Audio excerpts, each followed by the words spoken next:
Hello guys, isang mapagpalang gabi sa ating lahat-lahat dyan, no? Sana'y nasa mabuti po kayong kalagayan ngayon. Yan po. Sana'y masarap ang iyong hapunan sa gabing ito. Yan po. So ngayon guys, meron tayong itatanyag na mga hiyas ng kalikasan dyan, no? Meron tayong isa, dalawa, tatlo. May 5 tayong hiyas ng kalikasan sa gabing ito. Yan po.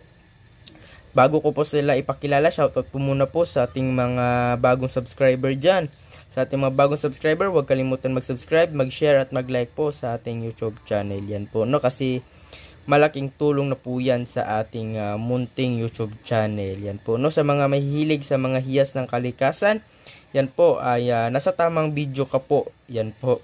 Dahil tayo po ay nagtatanyag ng mga hiyas ng kalikasan. Yan po, no?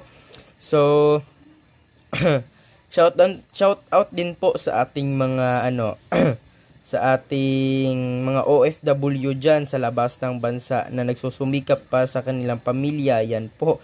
Ako po ay nagpapasalamat po sa inyo diyan. Yan po. So, wag natin patagalin guys. Meron tayong ipapakitang mga hiyas ng kalikasan dito. Kaya saan tayo magsisimula nito guys? Siguro dito tayo magsisimula. Ito. Yan po. Yan po ang ating hiyas ng isang linta. Yan po. Linta na kulay green. Yan po, no? Yan po ang kanyang wangis, guys. Yan po. Napakatindi at napakasulit po itong isang mutya ng isang linta. Yan po, no? Sa mga nagtatanong kung anong bertud nito o ano, pampaswerte po ito guys sa isang negosyo. Yan po, kapag mayroon kayong negosyo, ito ay napakaganda nyo pong itanga ng ating mutya ng isang linta. Yan po.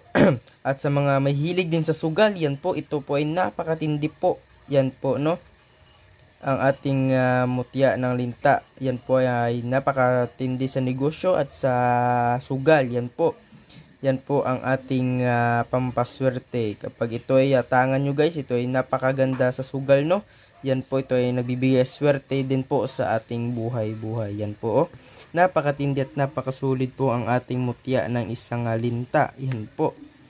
Yan po, ito naman po ay isang napakagandang tamilok. Yan po, alam nyo ba guys kung ano ang tamilok? Yung uod sa dagat na nakatira sa bato yung kinakain. Yan po, yung kinikilaw. Yan po, no? Yan po. Ang ating mutya na isang tamilo. Ginawan ko po siya ng lalagyan ng ano dito guys, ng isang keychain, ay, ng isang kwintas. Yan